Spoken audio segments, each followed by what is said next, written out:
I want you to imagine, just for a second, a very specific kind of terror. Um, you are standing in a crowded cafe in a foreign country, Oh man, yeah, we've all been there. right? You've rehearsed what you want to say like a dozen times in your head. You step up to the counter, you open your mouth, and suddenly your brain just completely empties itself. Just a total blank slate. Exactly. Every flashcard you studied, every app you tapped on for the last 3 months, it just vanishes. You are a highly competent, intelligent adult, but in that exact moment, you are basically reduced to pointing at a pastry and making a vague, panicked, grunting noise. Well, the biological reality of that moment is actually staggering if you look at what is happening under the Oh, hood. wait, there's a biological reason for that, Pat? Absolutely. I mean, your heart rate spikes, cortisol floods your system, and your prefrontal cortex, which is the part of your brain responsible for complex thought and language retrieval, it essentially shuts down. Wow, so it's like a literal system failure in your head. Yeah, pretty much. It is the thrilling vulnerability, but also, the sheer neurological panic of trying to communicate in a brand new language for the very first time. Okay, so today for our deep dive, we are looking at that exact moment of vulnerability, but from the other side of the microphone. We have this fascinating source material called Texto Colado. Which is such an interesting document. It really is. On its face, it just looks like a simple set of instructions for two hosts who are creating an audio lesson titled Beginner English A1-A2. Talk about yourself and your day. Right, it seems super straightforward. Yeah. But our mission today, and let's unpack this. We're going to reverse engineer this document. We're going to peel back the layers of these seemingly simple instructions to uncover the hidden psychology, the architectural structure, and the deep pedagogy behind how complex information is successfully transferred to an absolute beginner. Because what's fascinating here is that the source material, I mean, it reads like a bulleted list of do's and don'ts for English teachers, right? Yeah, like a basic style guide. Exactly. But it actually operates as a profound masterclass in managing cognitive load. It functions as a blueprint for adult education that honestly applies to learning almost anything, not just English. Okay, well, let's pull the first thread from this blueprint. The source mandates some pretty ruthless ground rules for this A1-A2 lesson. It requires a friendly, slow-paced conversation between two warm hosts. Right. And it insists on using simple English only. It explicitly states that the creators must avoid, like, advanced vocabulary, idioms, slang, and long sentences. No slang at all. None. And any grammar explanation has to use simple words rather than complicated linguistic terminology. Well, the underlying mechanism here is really about bandwidth. Bandwidth, like an internet connection. Yeah, exactly like that. When an adult learner is operating at the absolute foundational levels of a new language, their brain is working at maximum capacity just to process the raw audio data. Just hearing the sounds. Right. We are talking about deciphering new phonemes, isolating where one word ends and another begins, and then trying to map those sounds to actual meaning. Their working memory is completely saturated. Oh, wow. I never really thought about how much processing that takes. It's a ton of processing. So if you introduce a piece of casual slang or a complex grammatical term like subordinating conjunction, you are effectively launching a denial of service attack on their brain. The system crashes. Precisely. The system crashes. Working memory can only hold a handful of new items at a time. The text explicitly tells the instructors to use practical sentences learners can repeat.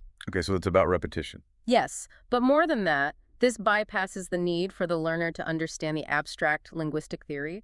Instead, it focuses on building neurological muscle memory. So they don't need to know why the sentence works, just that it works. Exactly. You are giving the brain a pre-packaged chunk of language that it can deploy without having to assemble it from scratch in real time. Okay, but let me challenge that premise for a second. Sure, go ahead. If we strictly follow this document, right, and we strip away all the idioms, all the colorful slang, the nuance, the whole rhythm of native speech, aren't we basically presenting a sterilized, almost robotic version of the language? Well, I see where you're going with this.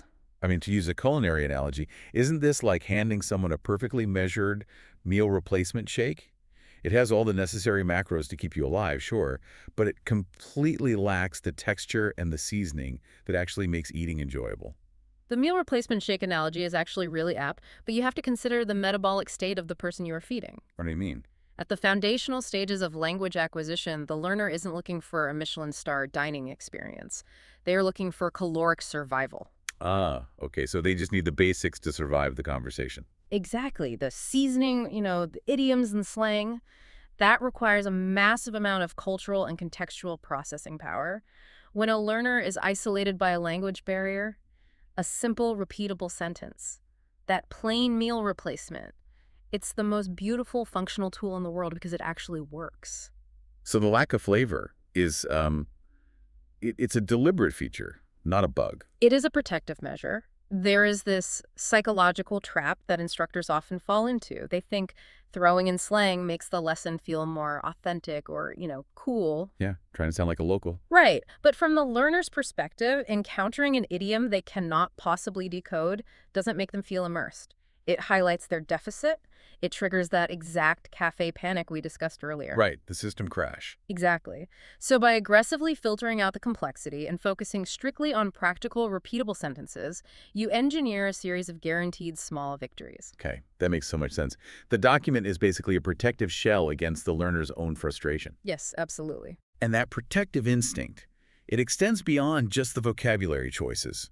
It is deeply embedded in the specific instructions regarding how the host should actually use their voices. Yes, the tone guidelines. Yeah, the text provides a fascinating set of constraints here. It says the tone must be encouraging and calm, but then it immediately follows up with a strict, explicit warning.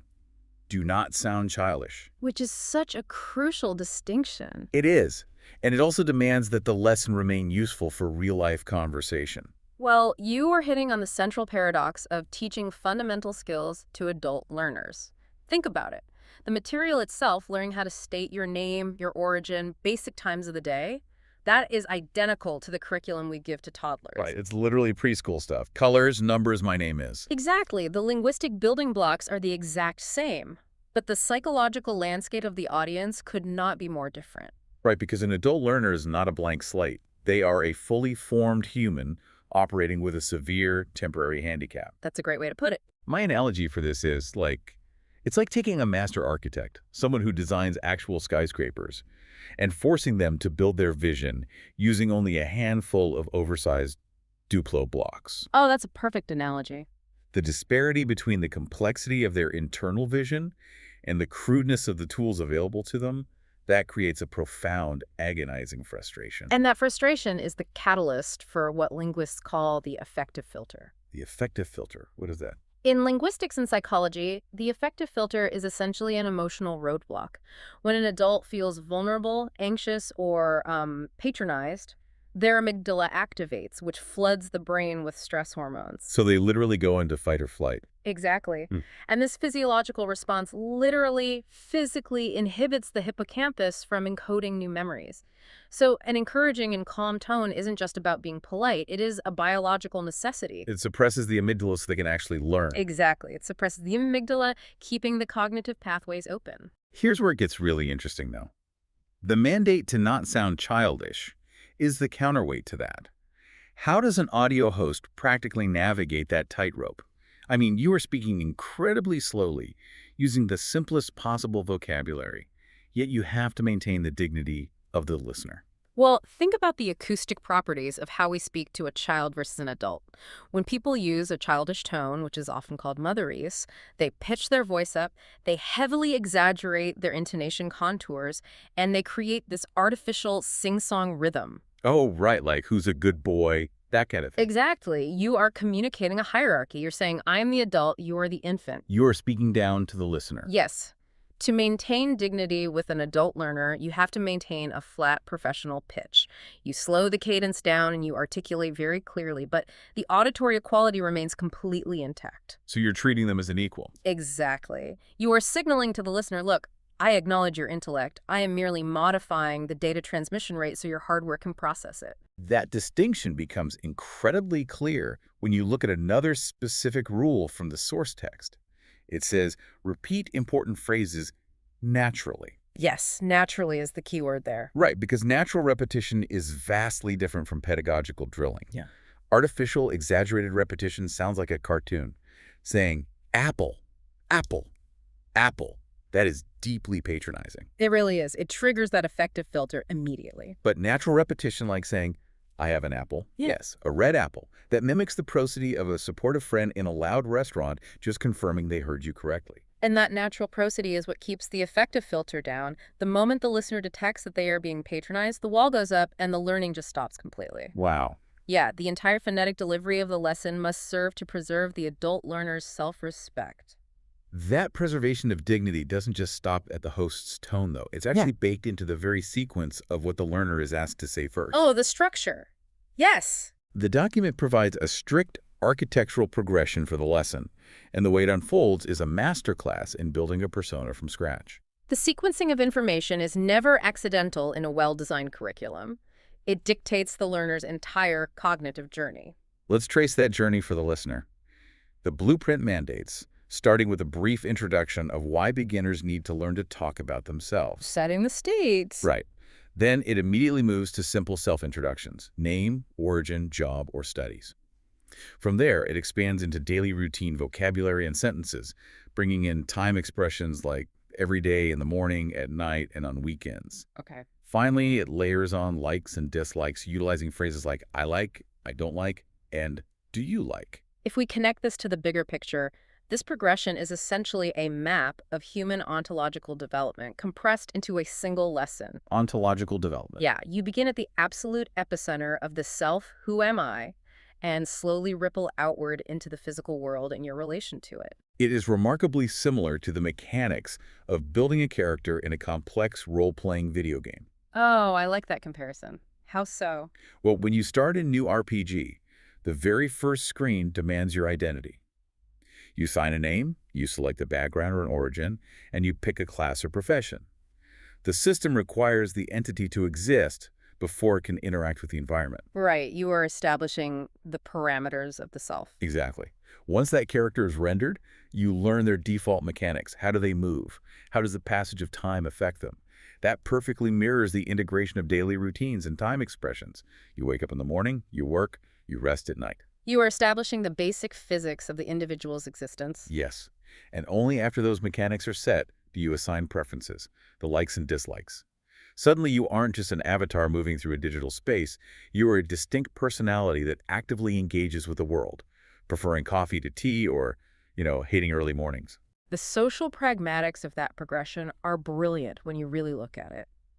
Consider how jarring it would be if the sequence were reversed. What do you mean? Well, if you approach a stranger and immediately announce, I do not like waking up early on weekends, you have violated the foundational rules of human interaction. Yeah, they'd look at you like you were crazy. Exactly.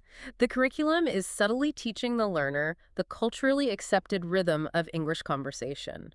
You establish identity, you provide context through routine, and then, and only then, do you share personal opinions. The introduction of opinions seems like a massive psychological leap for the learner. Yeah. I mean, stating I am from Tokyo or I am an engineer, those are simply data transfers. They are Yeah. static facts. Right. But the moment the curriculum hands the learner the phrase I don't like, it's handing them agency. Yes. And agency is the antidote to the vulnerability we discussed earlier. A beginner language learner spends most of their time passively receiving information and just hoping they understand it. Hoping they don't look foolish? Exactly.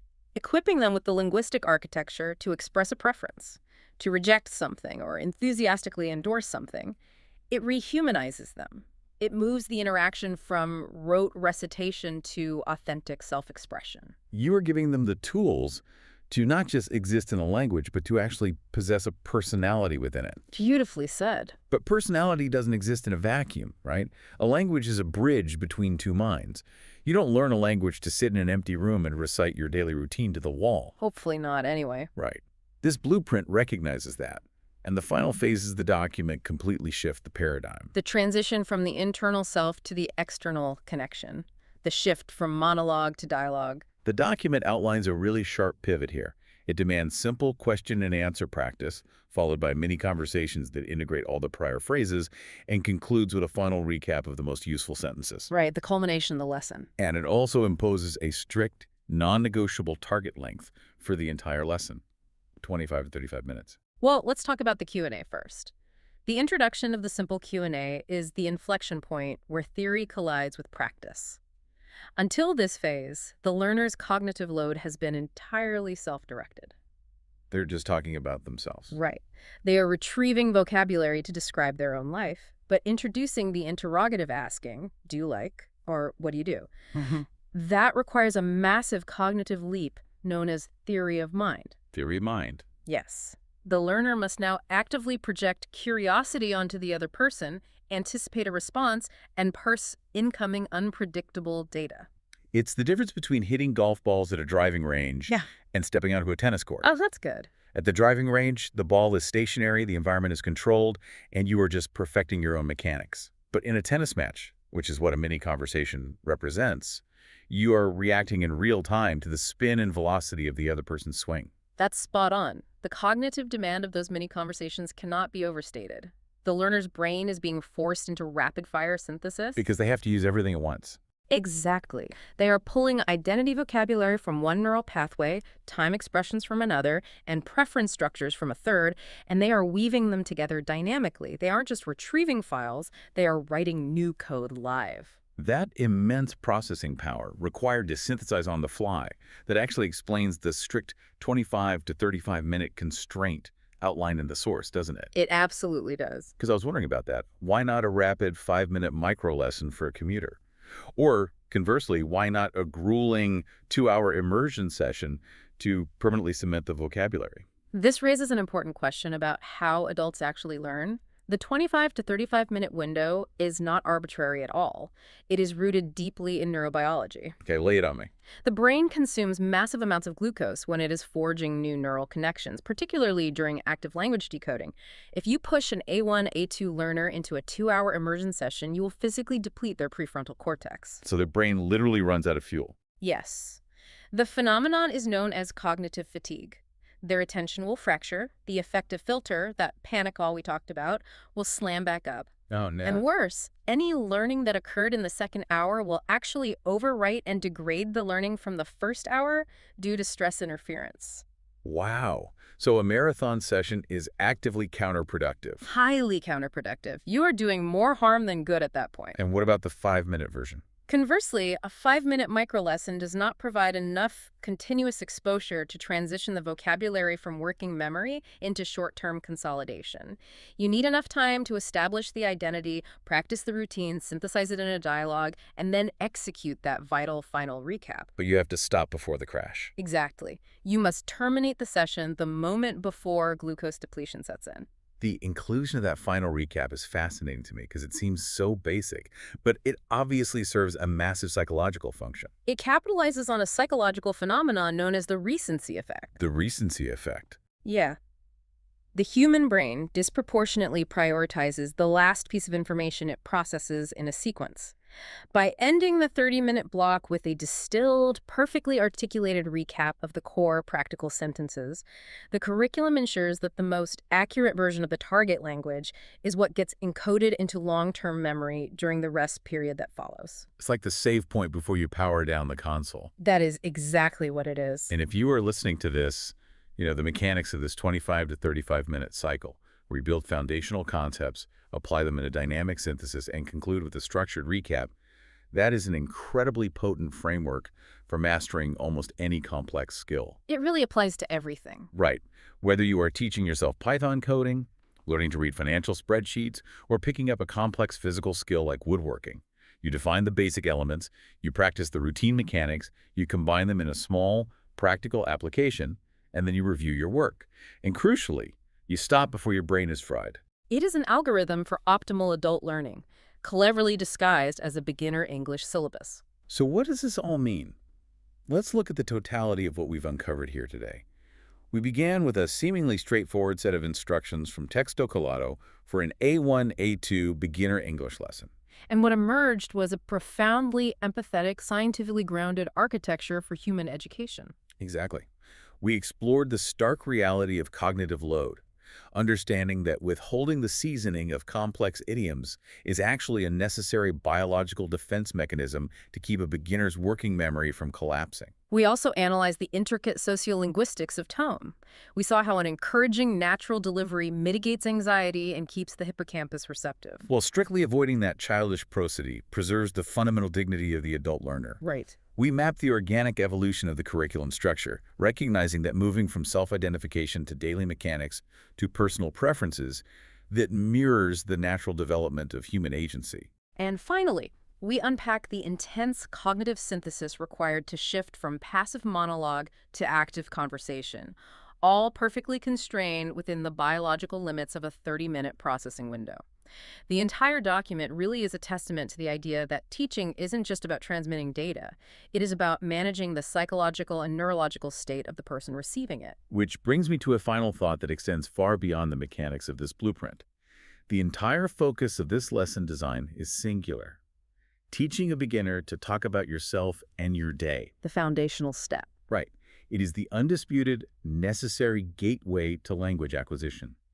You cannot exist in a new language until you can articulate your own identity within it. But, it begs a deeper philosophical question about the nature of communication itself. Oh, I like where this is going.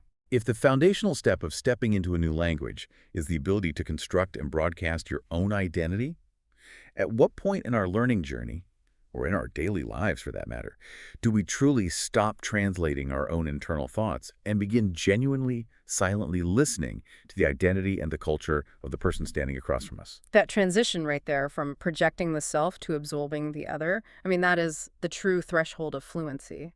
Thank you so much for exploring this blueprint with us today on this deep dive.